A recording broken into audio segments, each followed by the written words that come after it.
Hello students and welcome back to channel Siraj Shaikh the study. आज हम start करने जा रहे हैं buyback of shares, but buyback of shares में हम कवर करने वाले बैलेंस शीट के सम। तो स्टार्ट करेंगे आज का क्लास।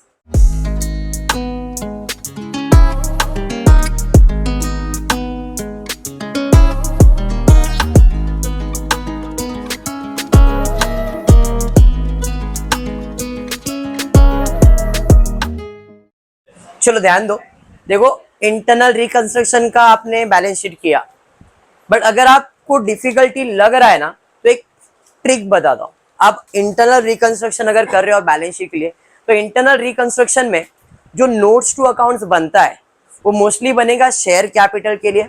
मतलब जिन जिन चीजों के ऊपर एडजस्टमेंट है, शेयर कैपिटल का वैल्यू बढ़ता है कम होता है, प्रेफरेंस शेयर का वैल्यू बढ़ता है कम होता है, डिबेंचर का वैल्यू बढ़ता है कम होता है, क्रेडिटर्स का वैल्यू बढ़ता है कम होता है। मैं इंटरनल रिकंस्ट्रक्शन की बात कर रहा हूँ, बायबैक की बात नहीं कर रहा हूँ मैं। फिर उसके बाद असेट्स का वैल्यू कम होता है बढ़ता है, यही एडजस्टमेंट होता है। तो जिसके जिसके ऊपर एडजस्टमेंट है ना, तो उनके ही नोट्स टू अकाउंट्स बनते हैं। अभी नोट्स टू अकाउंट्स क्या होता है ये आपको बताया है मैंने बैलेंस शीट के टाइम पे। रफ में प्रिपेयर करते हैं, फिर उसका टोटल अपन बैलेंस शीट में शिफ्ट करते हैं। हाँ क्लियर। आज हम स्टार्ट करने जा रहे हैं बायबैक। बायबैक का notes to account is very simple compare to internal, क्योंकि बायबैक में 90% एडजस्टमेंट शेयर्स पे ही होता है। ये शेयर्स बायबैक किया, वो शेयर्स के ऊपर एडजस्टमेंट प्रॉफिट एंड रिजर्व, मतलब reserve and surplus and share capital, ये दो चीज का ही आपका नोट्स टू अकाउंट्स बनेगा। कभी ऐसा गलती से असेट सेल्स का आ गया तो उस असेट सेल्स का फिक्स असेट हो जो भी उसका अकाउंट बनेगा, बाकी कुछ भी नहीं बनेगा। इसको भी मैं टी फॉर्मेट में पहले एक्सप्लेन करता हूँ and then notes to accounts में जाऊंगा, क्योंकि टी फॉर्मेट इजीली समझ में आ जाता, फटफट हो जाता है। ठीक है, स्टार्ट करते हैं buyback of shares. The following is a summary balance sheet of X Limited। आपको बैलेंस शीट बना के दिया गया। Company decided to buy back 20% of its equity share capital out of profit and all the legal formalities were duly completed। Company sold investment, कोई investment नहीं बेचा है 2,05,000 में, एंड इशू किया है 508% debenture of 100 each, which amount was received in full after the buyback। Company issue bonus shares, मतलब इस question के अंदर मैक्सिमम चीजें कवर हो गई है। आपका सेल ऑफ असेट भी आ गया है, बराबर है, उसके बाद बोनस भी आ गया है। तो ये दोनों चीज अगर कवर होता है तो बायबैक मोस्टली कवर ही हो जाता है। चलिए फिर स्टार्ट करेंगे। फॉर्मेट की बात करूं तो पहले अपन वर्किंग बनाते हैं। वर्किंग है buyback of equity share capital is equals to fresh issue plus free reserve, and premium on buyback is equal to share premium plus free reserve. ऐसा फॉर्मेट है, याद है ना। तो पहला अपने को ये टेबल फॉर्मेट को कंप्लीट करना है। देखते हैं कितना बायबैक करना है। Company decided to buyback 20%। मेरे पास इक्विटी शेयर्स कितना है, 2 लाख इक्विटी शेयर, 10 के हिसाब से 20 लाख है। मुझे कितना बायबैक करना है, 20%। नंबर ऑफ शेयर्स 2 लाख का 20% कैलकुलेट करो, 40। मतलब कितना बायबैक करना है, 40,000 शेयर्स। कितने में कुछ नहीं बोला है, मतलब जितना है उतना ही, 10 रुपए का तो 10 रुपए। तो बायबैक कितना करना है अपने को, तो बायबैक करना है 40,000 शेयर्स ऑफ 10, 4 लाख रुपया। मतलब मुझे 4 लाख रुपए की जरूरत है। अब 4 लाख की जरूरत है तो कोई फ्रेश इश्यू वगैरह किया है, किया तो है 508% debenture of 100 inch, but debenture issue यहाँ पे यूज नहीं कर सकते। यहाँ पे कौन सा इशू यूज किया जाएगा, प्रेफरेंस शेयर। तो अगर आप प्रेफरेंस शेयर इशू करके पैसा जमा कर रहे हो तो आप यहाँ पे यूज कर सकते हो। समझ में आया। मतलब मेरे पास कोई फ्रेश इश्यू तो है नहीं, तो ये सारा पैसा अपने को फ्री रिजर्व से यूज करना पड़ेगा। तो रिजर्व में मेरे पास सिक्योरिटीज प्रीमियम है, प्रॉफिट एंड लॉस है, जनरल रिजर्व। पहला किसको इंपॉर्टेंस देंगे, जनरल रिजर्व। तो जनरल रिजर्व में कितना पैसा है, 3 लाख। तो भाई जनरल रिजर्व में 3 लाख। अभी भी 4 लाख चाहिए था, 3 लाख आया तो 1 लाख कम है। तो 1 लाख कहाँ से यूज करोगे, प्रॉफिट एंड, और प्रॉफिट एंड लॉस में 3 लाख है, मतलब 1 लाख तो यूज कर सकते हैं। तो 4 लाख चाहिए था, इधर कुछ भी यूज नहीं हुआ, बट ये 4 लाख यूज हो गया। इसी का अपने क्या बनाने का है, CRR। प्रीमियम वगैरह कुछ है क्या, नहीं। फॉर्मेट क्लियर हो गया। अगर मैं बायबैक की बात करूंगा तो एंट्रीज में सबसे पहला शेयर फुल्ली पेड होना चाहिए, उसके बाद कोई सेल ऑफ असेट है तो उसकी एंट्री आएगी, फ्रेश इशू की एंट्री आएगी, ट्रांसफर ऑफ क्लेम की एंट्री आएगी, premium return of CRR payment and bonus. इतने ही एंट्रीज होते हैं, बराबर है।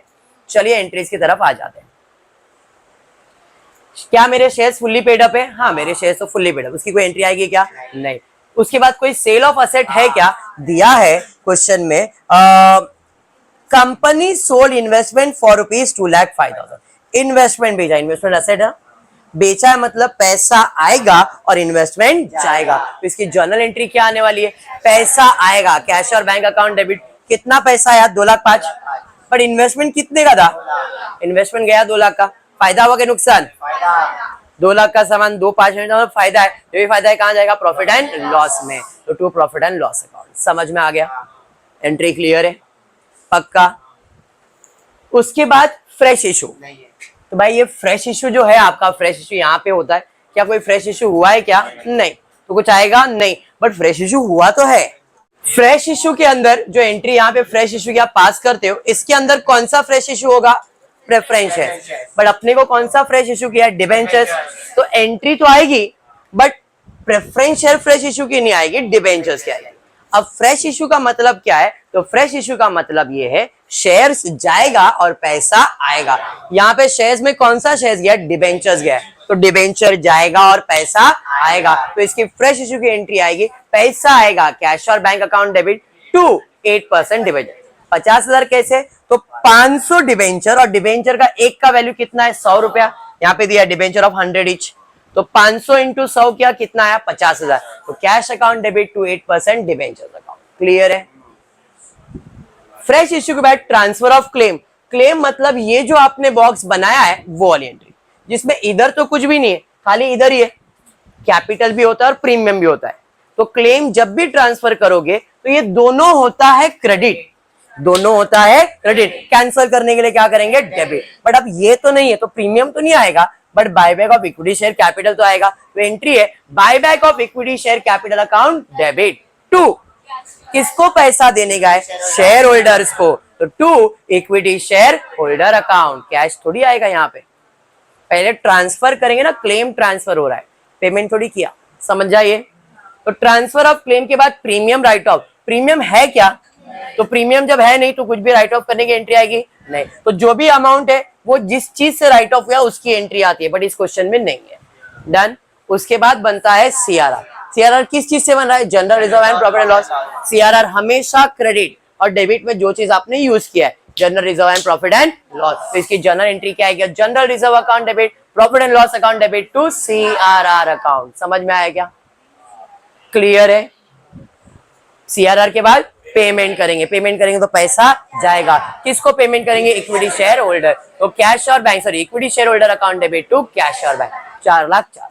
नॉर्मल सम इतना ही होता है, बट इस क्वेश्चन में बोनस आ गया, बराबर है। अगर बोनस आए तो बोनस की पहले जर्नल एंट्री सॉल्व कर लेंगे एंड देन उसके बाद हम बैलेंस शीट प्रिपेयर करेंगे। क्लियर है क्या। तो चलो फिर बोनस के लिए पढ़ते, क्वेश्चन में क्या दिया है। क्वेश्चन में दिया था after buyback the company issue bonus shares to the equity shareholder in the ratio of 1 bonus share to 2 equity share held using the least possible amount out of the profit। मतलब उसे बोला एक bonus share मिलेगा अगर तुम्हारे पास 2 shares है तो अगर मेरे पास 2 शेयर्स है तो कितने बोनस मिलेंगे, 2 शेयर है तो एक बोनस में मिलेगा। तो मेरे पास है कितने इक्विटी शेयर्स, तो क्वेश्चन में दिया है मेरे पास 2 लाख इक्विटी शेयर्स थे, जिसमें से 40 तो मैंने बायबैक कर लिया, हाँ या नहीं। जब 40 बायबैक कर लिया तो बचा कितना, 1,60,000। तो मेरे पास 1,60,000 शेयर्स है, तो कितना बोनस मिलेगा, क्रॉस मल्टीप्लाई हो जाएगा। तो 1,60,000 इंटू 1 डिवाइड बाई 2 करोगे, कितना बोनस शेयर्स आ जाएगा, 80,000। तो 80,000 बोनस में, ये नंबर ऑफ शेयर्स है, एक शेयर का वैल्यू 10 रुपया है, तो 80 इंटू 10 करूंगा तो 8 लाख रुपए का बोनस इशू करना है। बोनस होता है फ्री ऑफ कॉस्ट। इशू करेंगे तो शेयर जाएगा, पैसा आएगा, बट यहाँ पे पैसा नहीं आता है, ये जो पैसे के जगह पे हम यूज करते हैं हमारा प्रॉफिट। तो जब भी आप बोनस की बात करोगे तो बोनस हमेशा किससे यूज किया जाएगा, प्रॉफिट से, और उसमें सबसे पहला प्रॉफिट यूज किया जाएगा सीआरआर। पहला प्रॉफिट जो यूज किया जाएगा वो है सीआरआर, बराबर है। अब कुछ स्टूडेंट का डाउट है तो सर सीआरआर तो यूज हो गया तो इधर कैसे यूज होगा। हमने सीआरआर यूज नहीं किया है, हमने सीआरआर क्रिएट किया है, रिजर्व क्रिएट किया है। समझ में आया, मैंने 4 लाख का रिजर्व क्रिएट किया है, तो ये 8 लाख में से 4 लाख तो आपने सीआरआर से यूज कर लिया, अभी भी 4 लाख रुपए की जरूरत है। क्वेश्चन में बोला है using the least possible amount out of profit and loss. मतलब बोला प्रॉफिट एंड लॉस सबसे लास्ट में यूज करो, दूसरे जो भी रिजर्व पहले वो यूज करो, और अगर पैसा कम पड़ता है तो प्रॉफिट एंड लॉस लेने का। मेरे बैलेंस शीट की बात करूंगा तो मेरे बैलेंस शीट में सिक्योरिटीज प्रीमियम था, प्रॉफिट एंड लॉस था, जनरल रिजर्व था, बराबर है। जनरल रिजर्व तो पूरा यूज कर लिया था मैंने सीआरआर भरने के लिए, वो तो खत्म हो गया। प्रॉफिट एंड लॉस बाद में, तो सिक्योरिटीज प्रीमियम बचा है मेरे पास, तो 4 लाख हो गया। तो अभी क्या यूज करूंगा मैं, सिक्योरिटीज प्रीमियम कितना, 2.5 लाख। टोटल कितना हो गया, 6.5 लाख। 8 लाख रुपए की जरूरत थी, 6.5 लाख हो गया, और 1.5 लाख रुपए की जरूरत थी। अब 3 लाख है, 3 लाख में से मैंने यहाँ पे सिर्फ 1 लाख यूज किया, 2 लाख जमा है, 1.5 लाख चाहिए, तो इधर यूज कर सकता हूँ क्या मैं, आराम से 1.5 लाख यूज कर सकता हूँ। समझ में आया, क्लियर। अब एंट्री की बात करेंगे तो बोनस में 2 एंट्री आता है, सबसे पहला ट्रांसफर, सॉरी सबसे पहला रिसीप्ट, फिर ट्रांसफर। रिसीप्ट मतलब पैसा आएगा, ट्रांसफर मतलब कैपिटल जाएगा, बराबर है। तो यहाँ पे एंट्री आने वाला है, पहले पैसा आएगा, पैसा आएगा, बट पैसा नहीं आएगा, यहाँ पे प्रॉफिट्स आने वाले। तो भाई पहला प्रॉफिट में कौन सा प्रॉफिट आने वाला है, सीआरआर, सिक्योरिटी में profit and loss, 4 lakh, 2.5 lakh, 1 lakh, बराबर। और ट्रांसफर करोगे क्या, कैपिटल, तो यहाँ पे ट्रांसफर करेंगे टू इक्विटी शेयर कैपिटल। अब जिधर जगह है खाली है उधर क्या लिखते हैं, bonus to equity share holder. इसका डेबिट हो गया तो क्रेडिट में आएगा to bonus to equity share holder, इसका क्रेडिट हो गया तो डेबिट में आएगा bonus to equity share holder. करवाया है ऐसे ही, याद है ना, narration complete, done with journal entry. आपका प्रोसेस इतना ही था, बट अब इस क्वेश्चन में अपने को बोला है प्रिपेयर बैलेंस शीट। तो पहले आपको जर्नल एंट्री सॉल्व करना है और फिर आप इसको बैलेंस शीट में कन्वर्ट करना है। तो बैलेंस शीट को कन्वर्ट करने के लिए जर्नल एंट्रीज आपके पास रहेगा, क्वेश्चन का बैलेंस शीट है, मैंने टी फॉर्मेट बैलेंस शीट बना दिया। एक एक करके स्टार्ट कर दो। इक्विटी शेयर्स कितना है, क्रेडिट, क्रेडिट है तो इधर क्रेडिट होगा तो ऐड और डेबिट होगा तो माइनस। इक्विटी शेयर कैपिटल, तो कैलकुलेट पे 20 lakh credit, equity share equity share equity share debit हो रहा है, तो 20 लाख में से 4 लाख डेबिट हो गया, 16 लाख क्रेडिट बचा। फिर इक्विटी, ये होल्डर है कैपिटल नहीं, तो ये नहीं आएगा। इक्विटी शेयर होल्डर है, इक्विटी शेयर इक्विटी शेयर है ना कैपिटल। क्रेडिट में कितना है, 8 लाख, 16 था और 8 कितना हो गया, 24 लाख। तो भाई इक्विटी शेयर कैपिटल कितना हो गया, 24 लाख। समझ में आ गया। तो जितने भी यहाँ पे इक्विटी शेयर है उसको आपने सॉल्व कर लिया, डन, एंट्रीज क्लियर। उसके बाद है सिक्योरिटीज प्रीमियम, 2.5 लाख आया और 2.5 लाख किधर तो गया, यूज कर लिया था ना अपन ने बोनस इश्यू करने में, तो पूरा 2.5 लाख चला गया, तो सिक्योरिटीज प्रीमियम आने वाला नहीं है। उसके बाद प्रॉफिट एंड लॉस, क्रेडिट में है 3 लाख, भाई प्रॉफिट एंड लॉस क्रेडिट में 3 लाख, क्रेडिट में और 5 आ गया, तो 3 लाख 5 हो गया। हाँ, फिर प्रॉफिट एंड लॉस डेबिट में 1 लाख, तो 3 लाख 5 में से 1 लाख चला गया, 2 लाख 5। फिर प्रॉफिट एंड लॉस इधर वापस डेबिट में 1.5 लाख, तो 2 लाख 5 में 1 लाख 50 और माइनस हुआ 55,000। तो भाई प्रॉफिट एंड लॉस कितना आया, समझा। हाँ, बायबैक में ये 2 ही चीज इंपॉर्टेंट है, बाकी सेम टू सेम ही आने वाला है, क्योंकि बाकी किसी भी एडजस्टमेंट होता नहीं है, समझा ये।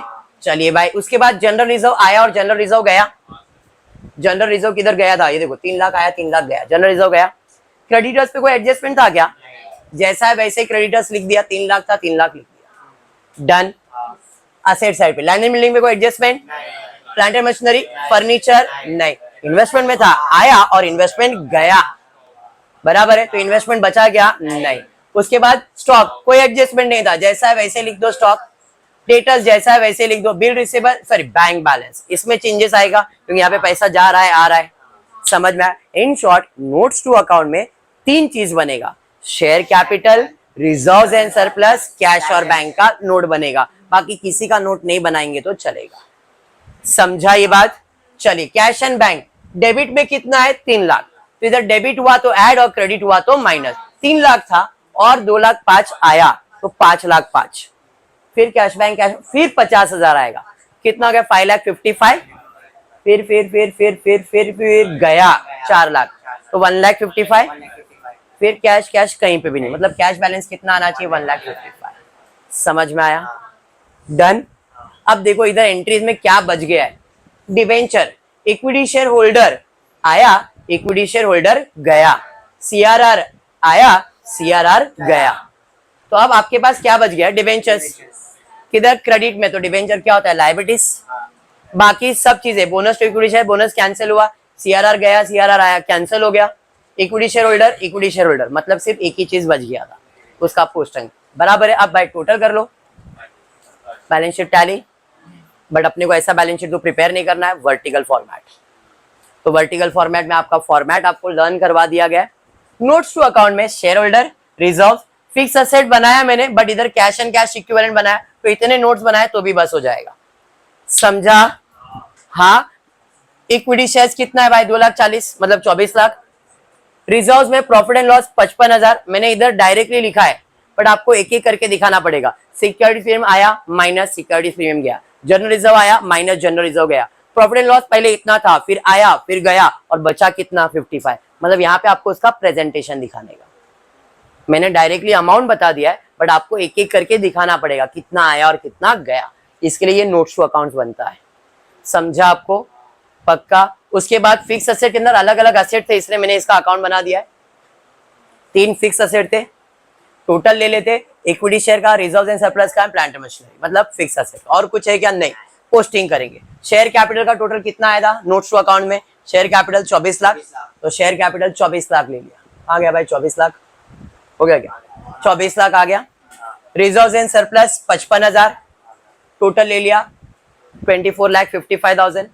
बोरोइंग्स में एक बोरोइंग दिख रहा है 8% डिबेंचर्स, और बाकी कुछ भी नहीं, तो इसका टोटल आ गया।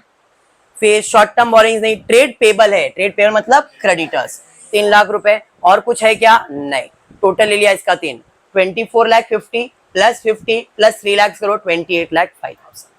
लायबिलिटीज हो गया असेट साइड पे। फिक्स असेट में आपने टोटल लिया 21 लाख, इंटेंजिबल है नहीं 21 लाख, बाकी इधर कुछ भी नहीं है। इन्वेंट्रीज यानी कि स्टॉक 1,70,000, ट्रेड रिसीवेबल यानी कि debtors 3,80,000, cash and cash equivalent इसका नोट्स बनेगा, कितना आया कितना गया नोट्स में दिखाओगे, एडलेस करोगे, और टोटल कितना आएगा 1,55,000। शॉर्ट टर्म्स वगैरह कुछ भी नहीं है, तो डैश इसका टोटल लिया 7,05,000, इन दोनों को ऐड किया 28,05,000।